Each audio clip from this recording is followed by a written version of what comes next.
नमस्कार दर्शक बंधु मु प्रदीप आपण मानक स्वागत करुच्ची आज आउ एक नुआ भिडियो तो राज्यर समस्त चाषी भाई भौणी मानक पई आउ गोटे बहुत बड़ इंपोर्टाट अपडेट रही जदि आपण माने राज्य सरकार तरफ चाषी भाई भौणी मानक जो ऋण प्रदान करा जाउची जो थिरे आपण माने 1 लाख टंका पर्यंत बिना सुधरे ऋण वर्तमान जाकी सफल पोर्टाल माध्यम रे नै पारिबे। तो एही ऋण आपण माने जदि नवा पई चाहुचंती ताहले आपण माने केमिति आवेदन करिवे आजिर एही भिडियो रे से विषय रे संपूर्ण डिटेल जानिबा।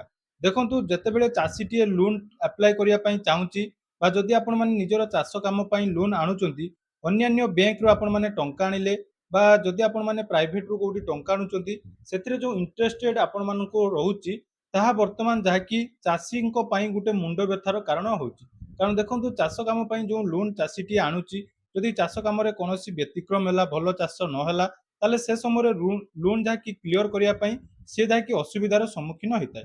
किंतु आपण माने जानिबा दरकार जे चाषी भाई भौणी माननकु वर्तमान राज्य सरकार को तरफ सफल पोर्टाल माध्यम रे जोटा कि केसीसी लोन बा किसान क्रेडिट कार्ड लोन प्रदान करा जाउची। ए विषय रे मु आपण मानको सहित गुटे वीडियो शेयर करथिली जोंथरे आपण मानको किछि हिंट्स देइथिली जे मार्च मास परे एप्रिल मास ठारू वर्तमान चाषी माने चाहिले निजर केसीसी लोन जाकी अप्लाई करि पारिबे। तेणु आसंतु आज भिडियो रे जदि आपण माने किसान क्रेडिट कार्ड माध्यम रे ऋण आवेदन करिया पई चाहुचंती ताले ओडिशा राज्य समवाय बैंक द्वारा जो लोन आपण मानको प्रदान करा जाउची ता केमिति पाई परिबे से विषय रे संपूर्ण डिटेल्स जानिबा। ता पूर्वरु जदि चैनल को प्रथम दर विजिट करचंती वीडियो को लाइक करिवे चैनल को सब्सक्राइब करबा सहित पाखरे थिबा बेल आइकन को क्लिक करी ऑल रे सेट कर देबे। सर्वप्रथम देखंतु हमरो जो रहिची केसीसी बा किसान क्रेडिट कार्ड देखंतु जेमिति आपण माने विभिन्न बैंक रे प्राइवेट क्रेडिट कार्ड यूज करचंती से क्रेडिट कार्ड रे जतेबेले आपण मानकु गुटे लिमिट सेट करा जाउची तो सेही लिमिट को आपण माने टंका उठाउचंती बा सेही टंका को आपण माने यूज कला परे सेथिरे आपण मानकु किछि इंटरेस्ट देबा पई पड़े एवं आपण मानक पाखरे क्रेडिट कार्ड थिले विभिन्न समय रे आपण मानकर जोटा कि काम रे आसीताय। ठीक सेही भली चाषी भाई भौणी मानकु किसान क्रेडिट कार्ड बा केसीसी लोन वर्तमान बैंक प्रदान करथाय। तो ए केसीसी लोन टी आपण माने जदि अप्लाई करिया पई चाहुचंती ताले ओडिशा सरकार जो सफल पोर्टाल रही सफल पोर्टाल आपण माने विजिट कला परे देखंतु एटी गुटे ऑप्शन आपण मानको सामना को आसीबो जोंथरे आपण माने विभिन्न प्रकार डिटेल्स जोटा कि जानि परिबे। तो ए पोर्टाल ले आपण मानको देखंतु जदि लोन नबार आपण मानकर आवश्यकता अछि ताहले आपण माने लोन नै परिबे। तेणु लोन नबा पूर्वरु आपण मानको सर्वप्रथमे कृषक ओडिशा पोर्टाल ले रजिस्ट्रेशन करिबा दरकार। तो कृषक ओडिशा पोर्टाल ले जदि आपण मानको रजिस्ट्रेशन हेछि ताहले एठी आपण माने लॉगिन ऑप्शन ले क्लिक करी फार्मर लॉगिन ऑप्शन ले क्लिक करिवे। जेतेबेले फार्मर लॉगिन ऑप्शन ले क्लिक करिवे देखंतु एठी आपण मानकर क्लियरली मेंशन करा जाउची जे योर आधार नंबर ऑलरेडी आपण मानकर कृषक ओडिशा रे रजिस्ट्रेशन हेतिबा दरकार। तेणु कृषक ओडिशा रजिस्ट्रेशन जो आधार नंबर टी आपण मानकर अछि सेही आधार नंबर एठी आपण माने एंटर करिवे। एंटर कर साला परे लॉगिन ऑप्शन ले क्लिक कर देबे। तापरे देखंतु आपण मानकर आधार रजिस्टर मोबाइल नंबर को जाकी ओटीपी जीवो तो सेही ओटीपी एठी आपण माने सबमिट कर देबे। ओटीपी सबमिट कर साला परे देखंतु आपण माने वेरीफाई ऑप्शन ले क्लिक करिवे। तो वेरीफाई ऑप्शन ले क्लिक कला परे एठी आपण मानकर जोटा कि लॉगिन हे जिवो।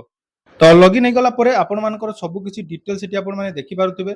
तापरे देखंतु एठी रहिछि bank loan product. Bank loan product रे आपण माने कोन लोन नबा पई चाहुचंदी ता आपण माने जानिबा दरकार। तो हमरो क्रॉप लोन नबार अछि आपण मानकर डिटेल्स ऑटोमेटिक आसी जिवो। तापरे कोन बैंक मध्ये आपण मानकर शो कर देबो।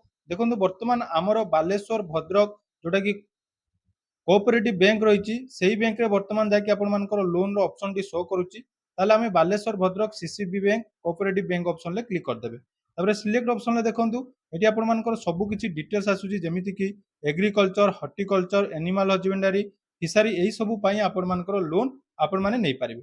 तो एग्रीकल्चर ऑप्शन ले हमें क्लिक कर देलु। तापर देखंतु सर्च ऑप्शन ले क्लिक कर देबे। जेतेबेले सर्च ऑप्शन ले क्लिक करिवे देखंतु एटी आपण मानकर देखैबो जे वर्तमान आपण मानकर एरिया रे को बैंक रे लोन आपण मानकु जोटा कि एग्रीकल्चर लोन ओडिशा गवर्नमेंट रो सफल पोर्टल माध्यम रे मिलुची। देखंतु लोन आपण माने अन्य कोनोसी बैंक रो भी पाई परिबे किंतु एठी लोन जोटा कि आपण मानकु मिलिबो या ऊपर 1 लाख टंका पर्यंत बिना इंटरेस्ट रे आपण मानकु लोन मिलिबो एवं आपण माने जदी 2 रु 3 लाख टंका भितरे लोन नउचंती ताले एठी आपण मानकु इंटरेस्ट देखंतु 2% रहिबो एवं एटा 5 ईयर रो गुटे टर्म हिसाब रे आपण मानकर काम दबो। तेणु एठी जतेबेले आपण माने अप्लाई फॉर लोन ऑप्शन ले क्लिक करिवे देखंतु एठी आपण मानकर बहुत सारा कमेंट थिला जे हमरो ए जो आसुची एठी पेक्स मेंबर नंबर गुटा आसुची नले आपण मानकर केसीसी ଆପଣମାନଙ୍କର ଯୋଉଟାକି କୋଅପରେଟିଭ ବ୍ୟାଙ୍କ ବା ପେକ୍ସର କେସିସି ନମ୍ବର ମାଗୁଛି। ତେଣୁ ମନେ ରଖନ୍ତୁ ଏଇ ଲୋନ୍ ଯୋଉଟାକି ଆପଣମାନଙ୍କୁ ଦିଆଯିବ ଏଇଟା ଆପଣମାନଙ୍କର କେସିସି କାର୍ଡ ବା କିଷାନ କ୍ରେଡିଟ୍ କାର୍ଡ ହିସାବରେ ଆପଣମାନଙ୍କୁ ଲୋନ୍ ପ୍ରଦାନ କରାଯିବ। ତେଣୁ ଏଇଟା ଆପଣମାନେ କେମିତି ପାଇବେ? ଦେଖନ୍ତୁ ଏଇଟା କୋଉଠି ପାଇବେ ନା ଆପଣମାନଙ୍କର ଯଦି ପ୍ୟାକ୍ସରେ ବା ଆପଣମାନଙ୍କର ଯୋଉ ସମବାୟ ସମିତି ରହିଛି ସେଇ ସମବାୟ ସମିତିର ଆପଣମାନଙ୍କର ପ୍ୟାକ୍ସ ପାସବୁକ୍ ଗୋଟେ ରହିଛି ସେଥିରୁ ଆପଣମାନେ ଏଇ ପ୍ୟାକ୍ସର ଡିଟେଲ୍ସ ବାହାରି କରିପାରିବେ ଏବଂ ସେଥିରେ ଆପଣମାନଙ୍କର ମେମ୍ବର କାର ଆଇଡି ଥିବ ବା କେସିସି ନମ୍ବର ଆପଣମାନଙ୍କର ଥିବ ସେଇ ନମ୍ବରଟି ଆପଣମାନଙ୍କୁ ଏଠି ଦେବା ପାଇଁ ପଡ଼ିବ। ତାପରେ ଆପଣମାନଙ୍କର କ'ଣ କରିବ ନା ୟୋର ସଫଲ profile district should be under DCC B ଅଣ୍ଡରରେ ଆପଣମାନଙ୍କର ଯାଉଛି। ତେଣୁ ଆପଣମାନଙ୍କୁ ସର୍ବପ୍ରଥମେ ନିଜର ଏଇ ଆଇଡିଟି କ୍ରିଏଟ୍ କରିବା ପାଇଁ ପଡ଼ିବ। ଏଇଟା ବହୁତ ଜଣଙ୍କର କମେଣ୍ଟ ଥିଲା। ତେଣୁ ଦେଖନ୍ତୁ ଏଇ ଆଇଡି ଆପଣମାନେ କେମିତି ପାଇବେ ସେ ବିଷୟରେ ମୁଁ ଡିଟେଲ୍ସ କହୁଛି।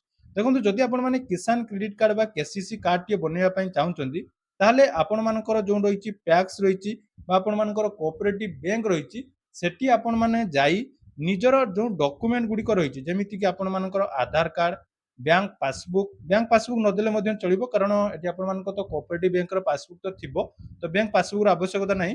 ଆଧାର କାର୍ଡ ଏବଂ ଆପଣମାନଙ୍କର ଜମିର ଡିଟେଲ୍ସ ମନେ ରଖନ୍ତୁ ନିଜ ଜମିର ଡିଟେଲ୍ସ ଯୋଉଟାକି ଆପଣମାନଙ୍କୁ ଦେବା ପାଇଁ ପଡ଼ିବ ଏବଂ କେସିସି କାର୍ଡ ବନେଇବା ପାଇଁ ହେଲେ ବର୍ତ୍ତମାନ ନିଜ ନାମରେ ଜମି ଥିବା ନିହାତି ଦରକାର।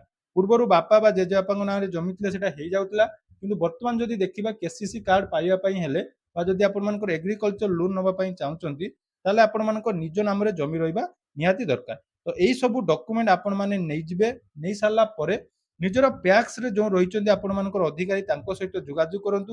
ସେ ଆପଣମାନଙ୍କୁ କେସିସି କାର୍ଡ ବନେଇବା ପାଇଁ ଡିଟେଲ୍ସ ଯେଉଁ ଯେଉଁ ଫର୍ମାଟ ରହିଛି ବା ଯେଉଁ ଫର୍ମ ରହିଛି ସେଇ ଫର୍ମ ଆପଣମାନଙ୍କୁ ପ୍ରଦାନ କରିବେ ଏବଂ ଏପ୍ରିଲ ମାସ ଠାରୁ ବର୍ତ୍ତମାନ ଯାଇକି ଏହି ପ୍ରକ୍ରିୟା ଆରମ୍ଭ ହୋଇଯିବ।